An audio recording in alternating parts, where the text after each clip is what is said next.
Hey, Bobby Manning here, Noah Dalzell alongside live in Philadelphia, and as we left the arena here for the post-game pressers, we got the news. De'Aaron Fox finally on the move following the crazy Luka trade last night. He's going to San Antonio. Of course, Luka's in LA, and Anthony Davis heading to Dallas. So a ton of movement in the West, specifically in Texas, and three teams that could be in the mix as finals contenders. I'm not as high on the Lakers right now, even though they get the marquee name out of all three of these deals here. But I do think you still have to watch the Mavs and the Spurs now with De'Aaron Fox, I think, are at least a threat to advance in the playoffs. They're probably not in finals territory yet, but I do think Dallas still is, even after the Luka trade. And LA, I'm going to have to see the final product here. Their roster's obviously not complete. Yeah, we talked about this. I think maybe long-term, we can't even really envision what the roster around Luka looks like. Right now, I think it's a clunky fit with LeBron, Luka, and Austin Reeves all on one team. All three guys that, an offense, a good, high-functioning, championship-contending NBA offense can exploit a little bit.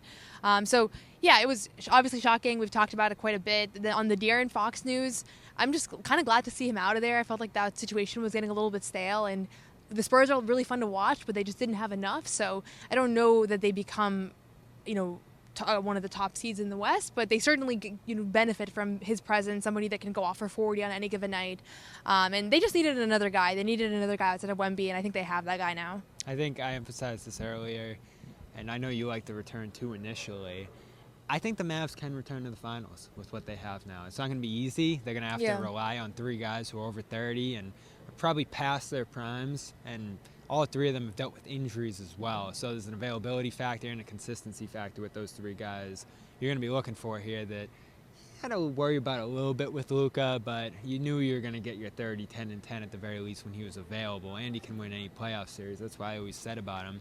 But I do agree with the defensive point. Even though that's not why they traded him, there's obviously more to it than that. And I don't agree with trading Luka.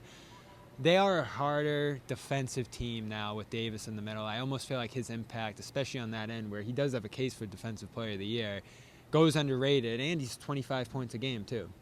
Yeah.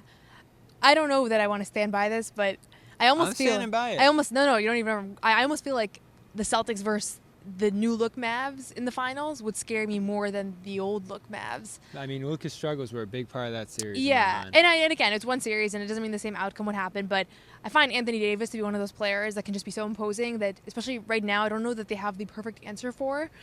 We saw that. I mean, we were in LA last week. We saw what he can do to a game, and so I don't know. I am not as lopsided on this trade as the world is. I understand, trading a franchise guy with so much potential, it's never going to go well. It's never going to bode well. Some of the explanations in the press conference is really poorly handled. So I understand the Mavericks' frustration, but say if there's a spectrum, I'm probably closer to the camp that really likes the return and really likes Anthony Davis and Max Christie, which I know is not who anybody wants to hear about right now, but another young, talented player that showed a lot of promise this season. And again, not to say that excuses trading Luka, especially for...